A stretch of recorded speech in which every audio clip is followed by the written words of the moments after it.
Bonjour à tous et bienvenue pour cette nouvelle vidéo. Je suis ravie de vous retrouver. J'espère que vous allez bien, que vous avez passé une bonne semaine et que vous avez eu de bonnes lectures. Je vous retrouve donc aujourd'hui pour un nouveau point lecture consacré au bilan de la semaine 2 du Black November.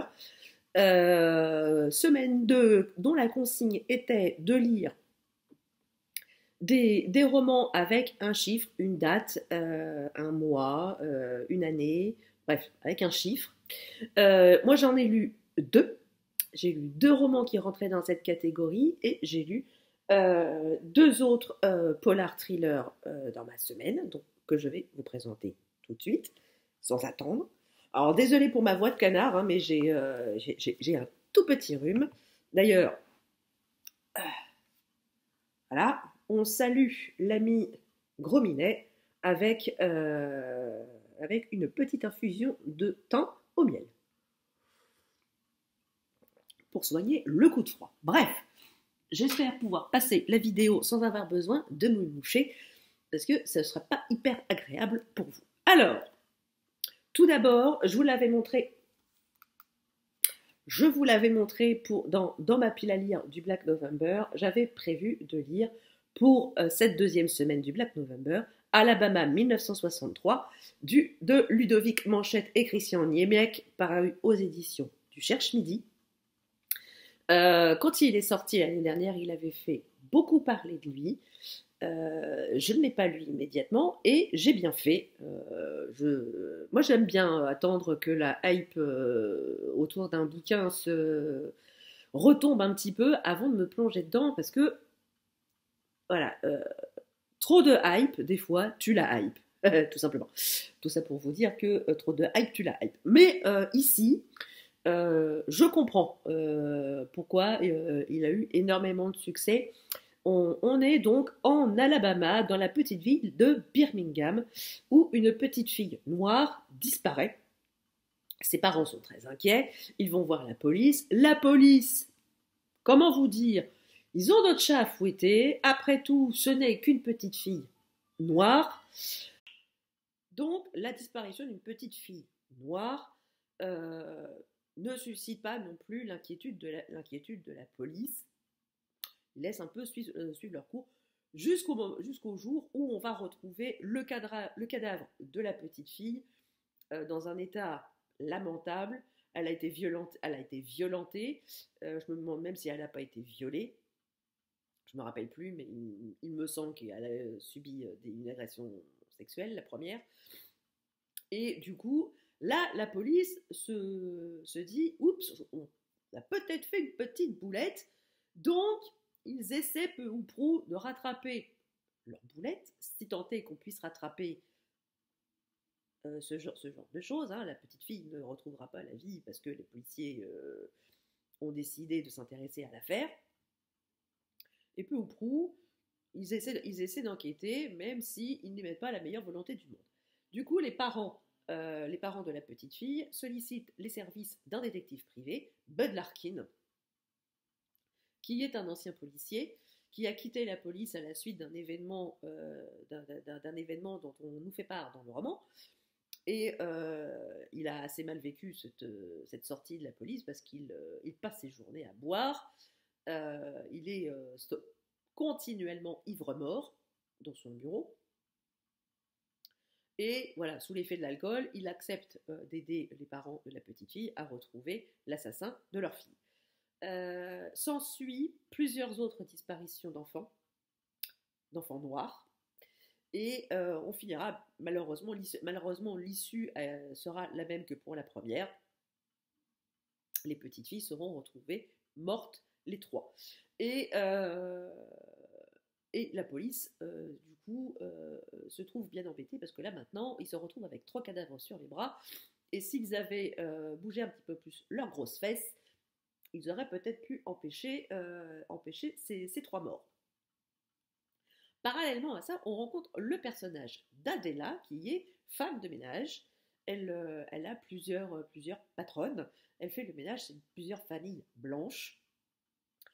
Et elle est plus ou moins traitée peut pas dire bien, hein, parce que dans la quasi-majorité des familles chez lesquelles elle fait le ménage, elle est un peu traitée comme une moins que rien, pas comme un être humain, plus comme une chose, un objet.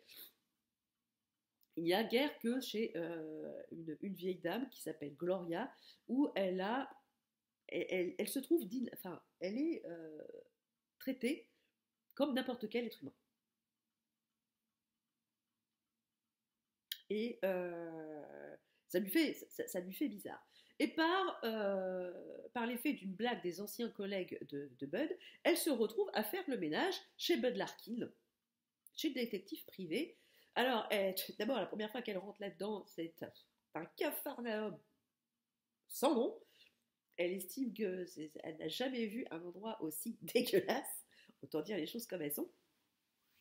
Et le premier contact avec Bud Larkin n'est pas... On ne peut pas dire que ce soit le meilleur accueil qui soit. Mais bon, elle s'accroche. Après tout, c'est un travail comme un autre. Et elle décide donc de s'acquitter de sa tâche et de faire le ménage pour lui. Et donc ce cher Bud, il a quand même accepté le job de retrouver l'assassin de la première fillette, et qui se doute être l'assassin des autres fillettes aussi. Mais bon voilà, lors de son enquête, dans le voisinage, dans le quartier noir, lui qui est un homme blanc se voit fermer les portes, voire même ne pas ouvrir du tout. Donc il a l'idée, saugrenue, d'emmener avec lui sa femme de ménage noire, car il espère que en amenant une femme noire avec lui, les portes s'ouvrent plus facilement. Il la fait passer pour sa secrétaire, et grâce à elle, il va pouvoir avoir des pistes dans l'enquête pour retrouver ses petites filles. Alors, moi, ce que j'ai beaucoup aimé dans cette histoire, c'est que le contexte social, le contexte historique est très bien retranscrit dans ce roman. On est en 1963, d'où le titre, et on commence à parler de déségrégation, à savoir que certaines écoles blanches commencent à s'ouvrir aux élèves noirs, ce qui n'est pas sans avoir... ce qui ne se passe pas sans heurts, malheureusement. On nous parle d'attentats à la bombe, on parle d'agression d'enfants. Voilà, on agresse. C'est pas les parents qu'on agressait, hein, ce sont bien les enfants qu'on agressait. Les policiers étaient obligés d'être à la sortie des écoles pour assurer la sécurité des enfants. Ce que j'ai trouvé complètement hallucinant. On est quand même 50 ans auparavant. Ce qui est à l'échelle temporelle pas si lointain de nous. Et quand on pense qu'il y a encore 50 ans, on agressait des enfants noirs tout simplement parce qu'ils voulaient aller à l'école, à la même école que des enfants blancs. Alors que l'enseignement était stricto sensu le même, que ce soit pour des blancs ou pour des noirs. Il faut quand même se remettre dans le contexte. Hein. Il n'y avait pas eu un enseignement pour les noirs et un enseignement pour les blancs. Non, c'est exactement le même. Mais selon ta couleur de peau, tu ne pouvais pas être dans la même pièce qu'un blanc. Et aussi, on s'aperçoit que les relations entre noirs et blancs n'étaient pas simples. N'étaient pas simples du tout. On voit encore la scène dans des bus où les places pour les noirs étaient à l'arrière du bus et les places à l'avant étaient pour les blancs. On croise la cousine de Rosa Parks, seule femme noire qui a un jour refusé de se lever pour laisser de la place à un homme blanc, qui allait rentrer dans l'histoire à ce propos. Excusez-moi, il faut que je me mouche. Je savais bien que je ne pourrais pas faire la vidéo sans me moucher. Que les relations entre blancs et noirs étaient extrêmement mal vues. On ne pouvait pas, des blancs et des noirs ne pouvaient pas être vus ensemble. C'était très mal vu à la fois par la communauté noire et à la fois par la communauté blanche, avec le fameux Ku Klux Klan qui n'était jamais très loin. Et on en parle aussi très bien dans ce roman. Et moi, ce que j'ai beaucoup aimé, alors l'enquête ne révolutionne pas le genre, mais c'est surtout la force des deux personnages et la relation la relation de ces deux personnages qui vont s'apprivoiser. Adela et Bud vont s'apprivoiser l'un l'autre. Adela va essayer de sortir cet homme de son marasme alcoolique. Voilà, il vit dans un bordel monstre, il vit dans une crasse monstre, mais est-ce que ce n'est pas, pour elle, elle estime que c'était sûrement une espèce de protection euh, du monde qui l'entourait, parce qu'il a subi un certain, voilà, il a vécu des choses pas faciles, et peut-être que c'est une sorte de protection de se réfugier derrière un monceau d'immondices et de noyer son esprit et son chagrin dans l'alcool. Et Bud, lui, il va, peut-être sans le vouloir, permettre à Adela d'évoluer un petit peu. Adela ne sait pas lire. Adela ne sait pas lire au début du roman, et à force de travailler avec lui, pour pouvoir l'aider un peu plus dans son enquête, elle va demander à sa fille aînée de lui apprendre à lire. Et j'ai trouvé ça, voilà, les efforts d'Adela très touchants. Euh, j'ai trouvé que la fin arrivait peut-être un peu vite, mais j'ai trouvé vraiment ce roman très touchant, historiquement et socialement très bien construit. On est vraiment plongé dans l'ambiance de l'Alabama de 1963. On parle de l'assassinat de Kennedy, on parle, voilà, de beaucoup de choses qui ont eu lieu en 1963, qui ont marqué les esprits, qui a marqué l'histoire américaine. Et j'ai trouvé ça vraiment très très bien fait. J'ai lu ce roman en une journée, il se dévore. C'est vraiment très très chouette. Je vous conseille vraiment ce roman si vous ne l'avez pas lu, ne serait-ce que pour la relation entre les deux personnages, qui est très forte, très touchante, et qui va au-delà des apparences, au-delà des préjugés. Et c'est vraiment une très très belle histoire, une très très belle histoire humaine sur fond d'enquête quand même, malgré tout. Parce qu'il ne faut pas oublier qu'on est dans le Black November. Alors, autre roman que j'ai lu dans le cadre du Black November et dans cette deuxième semaine, je vous l'avais montré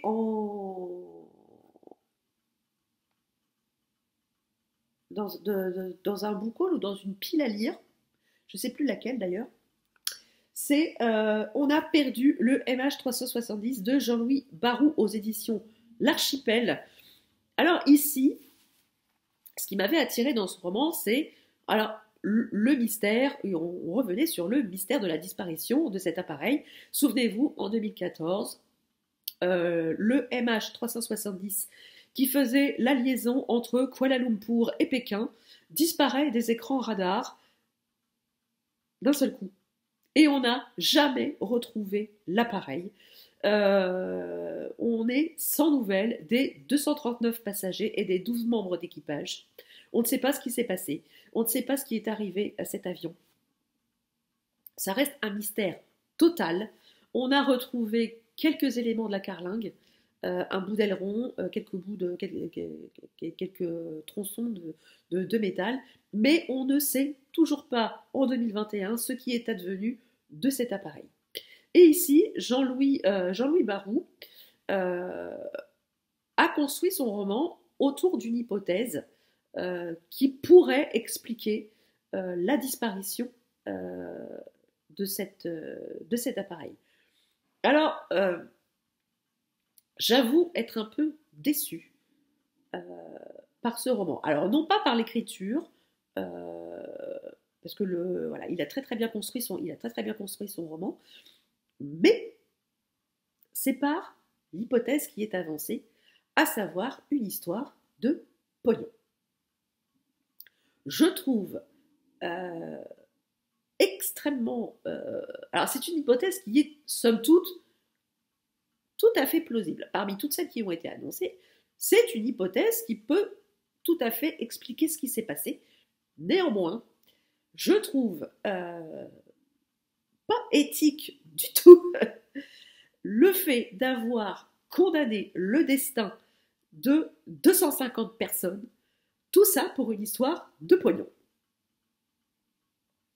J'ai été choquée, j'ai été outrée, j'ai été scandalisée par ma lecture. Euh, alors, non pas que ce soit complètement scandaleux ce qu'il écrit, mais c'est la réaction des protagonistes de l'affaire qui font passer les intérêts financiers de leur compagnie avant. euh, excusez-moi. Donc j'ai été vraiment outrée et scandalisée que l'on puisse, à l'heure actuelle, encore sacrifier des vies humaines, tout ça pour une histoire de pognon. Euh, alors, si j'ai été déçue, c'est parce que je m'attendais à une explication qui permette de rendre cette tragédie un peu plus supportable. Je n'imagine même pas l'état émotionnel et psychologique des familles de toutes ces personnes qui étaient dans l'avion et qui ne savent pas ce que sont devenus leurs proches. C'est incompréhensible, je ne veux pas me mettre à leur place, ça doit être absolument terrible. Et je m'attendais quand même à ce qu'on nous fasse une explication. Alors, somme toute, peut-être assez terre à terre, mais éthiquement acceptable. Une erreur humaine, ça arrive malheureusement. Voilà, comme on dit, hein, l'erreur est humaine, bon, même si celle-ci a eu des conséquences tragiques.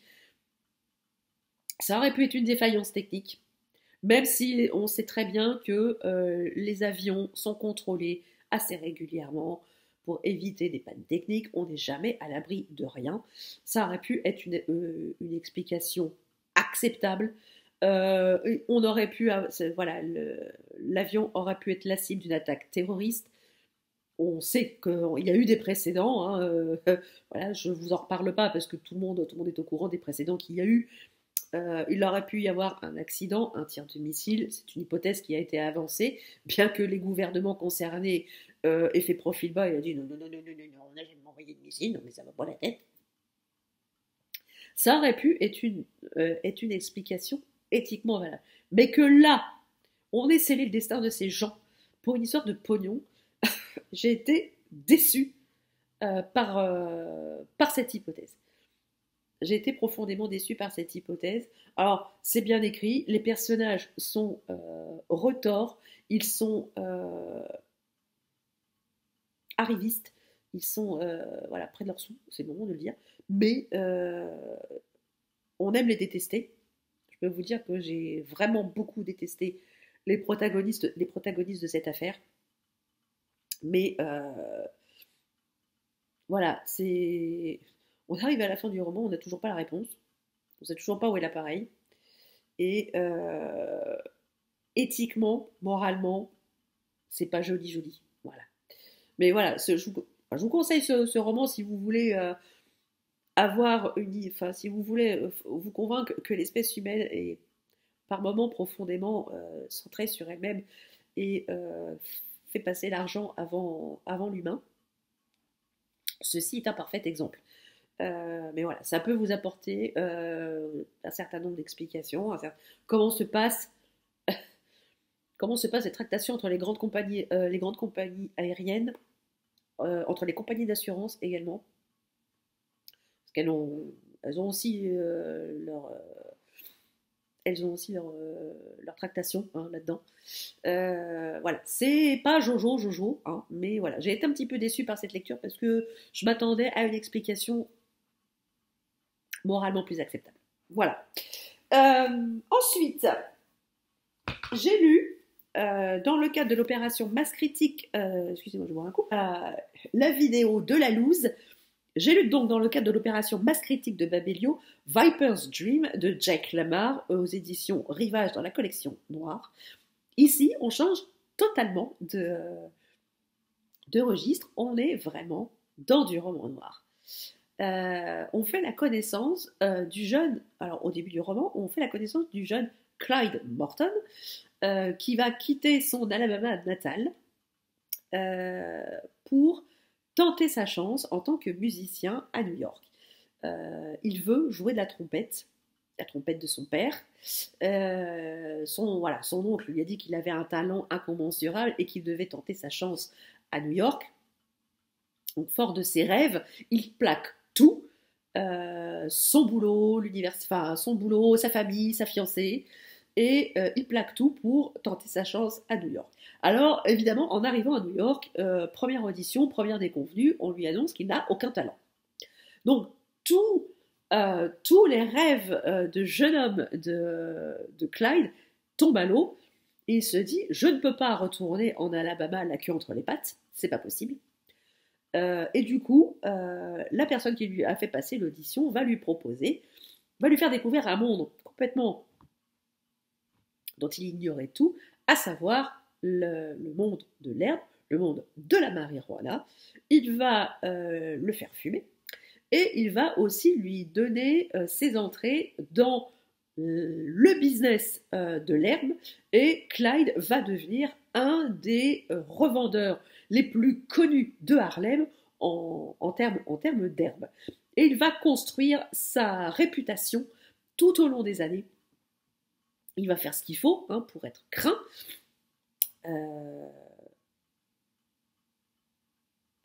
Et craint et respecté.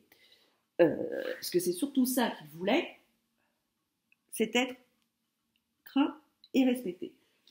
Même si, avec le recul, il aurait peut-être aimé être aimé aussi, mais ça, c'est un autre point qui est abordé dans le roman.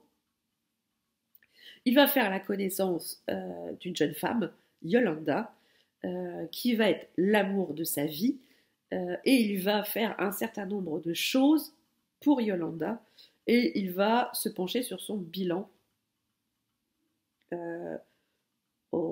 pas à l'aube de sa vie, mais au début du roman, il a fait quelque chose pour Yolanda, une fois encore, on va s'apercevoir que c'était pas la première fois qu'il agissait ainsi pour elle, et c'est peut-être la fois de trop, et il va se pencher un petit peu sur son passé, sur tout ce qu'il a fait, sur tous les choix qu'il a fait dans sa vie, et tout ça pour son rêve. Alors oui, évidemment, il va baigner un petit peu dans la musique, même si il va pas jouer lui-même, même s'il va pas avoir une grande carrière de musicien, parce que l'auteur nous dépeint une atmosphère parmi les musiciens. Alors on rencontre les grands noms du jazz, Dizzy Gillespie, Miles Davis, j'en passe et des meilleurs, et voilà, et il nous dit que tous ces gens-là se droguaient. Pourquoi? Parce que il y avait qu'en étant drogués qu'ils trouvaient l'inspiration, qu'ils trouvaient les musiques qui ont fait leur renommée. Et du coup, on baigne aussi un petit peu dans cette dans les coulisses un petit peu du monde du jazz de l'époque, et on est très très loin des paillettes. On voit, on croise les grands noms du jazz, très très très diminués, très impactés par la fumette. Et il y a quand même une chose à laquelle Clyde met un point d'honneur, c'est qu'il ne vendra jamais d'héroïne. Et il fait la guerre à tous les revendeurs d'héroïne qui essayent de vendre de la poudre sur son territoire, parce qu'il estime que la cocaïne, l'héroïne, enfin bref, la poudre, est une cochonnerie bien plus dangereuse que la marijuana, et il va faire de ce combat son cheval de bataille pendant toutes ces années, et il va faire un certain nombre de choses plus ou moins avouables. Mais voilà, c'est un court roman, il fait 200, à peu près 230 pages.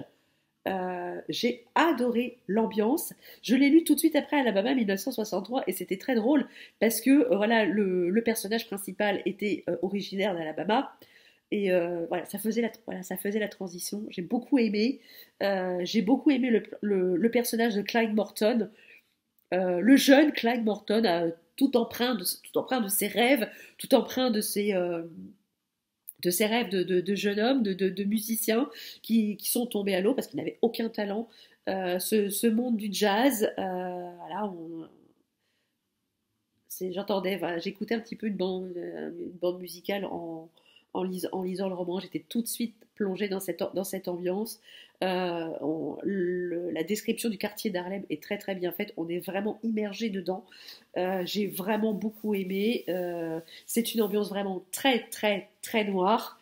J'aime beaucoup cette ambiance. J'aime beaucoup ces romans noirs. C'est des romans d'ambiance. Moi, j'appelle ça des romans d'ambiance. Alors oui, évidemment, il y a des morts. Mais bon, voilà, il y a pas de boyaux, il n'y a pas de sang, voilà, il n'y a pas de cervelle qui macule les murs. Quoique, voilà, on n'est pas dans le thriller, on est vraiment dans le roman d'ambiance. Et si vous aimez la musique, le jazz et cette ambiance des années 40 aux États-Unis, dans le quartier d'Harlem, je vous conseille vraiment Viper's Dream de Jack Lamar. C'est une plume vraiment idéale pour découvrir cette ambiance et cet univers musical, évidemment. Alors, ensuite, enfin et surtout, on va terminer par peut-être du moins bon. J'ai, grâce à NetGalley, pu écouter en audio Je suis la bise de Donato Carisi, publié aux éditions Calvin Lévy Noir. Alors, j'aime beaucoup Donato Carisi, j'ai beaucoup aimé ses précédents romans. Néanmoins, je trouve que celui-ci n'est pas le meilleur. Je suis un peu déçue par celui-ci. Alors, dans ce roman, on suit un personnage qui est dénommé l'homme qui nettoie ou l'homme qui nettoyait. Il est désigné ainsi pendant tout le long du roman. On n'a aucun nom. Et cet homme choisit ses proies en étudiant le contenu de ses poubelles. Alors je peux vous dire que une fois que vous avez lu ce roman, vous triez.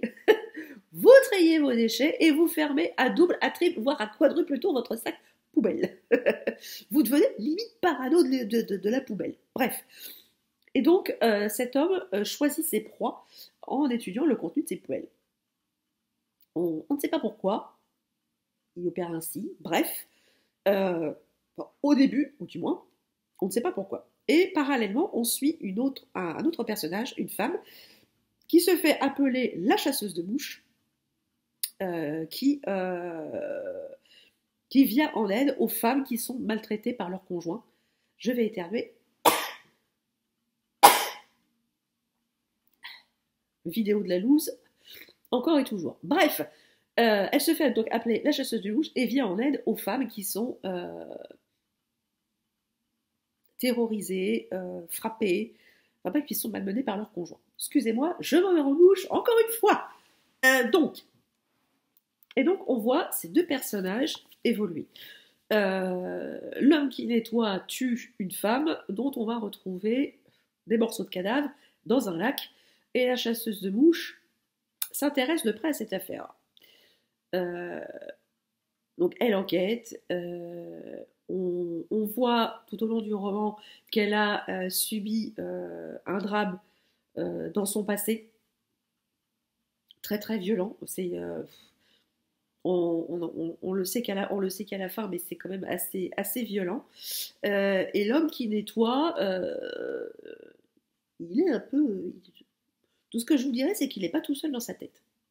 J'ai trouvé la construction du roman intéressante, de fait que l'on ne dénomme pas les personnages principaux. Je trouvais ça assez intéressant. Du coup, comme ils ne sont pas réellement déterminés par des prénoms, on peut difficilement s'attacher à eux, les humaniser, les imaginer réellement. Et moi, ça m'a un petit peu dérangée, j'avoue. J'ai trouvé la fin... Alors, il était évident que les deux protagonistes étaient liés. Et on découvre vraiment par quoi ils sont liés à la toute fin, évidemment. Mais voilà, j'ai pas trouvé ça aussi addictif que les précédents romans de Donato Carisi. Je me suis un petit peu par moments ennuyée. J'ai pas, voilà, j'ai pas été hypée par ce récit. En revanche, euh, il est lu par, je crois que, je voudrais pas dire de bêtises, mais je vous mettrai en barre d'infos par qui il était lu. La voix du narrateur était. En fait, si j'ai été jusqu'au bout, c'est grâce à la voix du narrateur, parce que je la trouvais très envoûtante. Je la trouvais très envoûtante et c'est ce qui m'a poussé à aller au bout de ma lecture, même si voilà, j'étais pas spécialement passionnée par ce que je lisais. Pour moi, c'est pas le meilleur de Donato Carisi, ça se lit, mais voilà, ça restera pas parmi les meilleurs de cet auteur. Alors peut-être que d'autres l'aimeront, mais voilà, moi pour moi je suis un petit peu déçue hein, par ce roman. Je pense il restera pas dans ma mémoire très très longtemps. Voilà. Donc j'espère que cette vidéo vous a plu. Je tiens encore une fois à m'excuser pour la vidéo entrecoupée d'éternuements et de cette mouchage. Je suis vraiment désolée. J'essaierai de couper au montage au maximum. Ces affreux bruits de mouchage. Voilà, j'espère que cette vidéo vous aura plu. N'hésitez pas à mettre un petit pouce en l'air si elle vous a plu, à la faire partager sur vos différents réseaux. N'hésitez pas à interagir en commentaire avec moi pour me dire si vous avez lu certains de ces romans, est-ce que vous en avez pensé, est-ce que vous avez lu vous aussi pour cette deuxième semaine du Black November. Et si vous n'êtes pas encore abonné à la chaîne, n'hésitez pas, c'est gratuit, ça fait plaisir et ça ne fait de mal à personne. Sur ce, je vous laisse. Je vous souhaite une très très belle semaine, de très très belles lectures et je vous retrouve la semaine prochaine pour un nouveau point lecture sur la semaine 3 du Black November. Belle semaine à tous, belle lecture, à très bientôt. Ciao.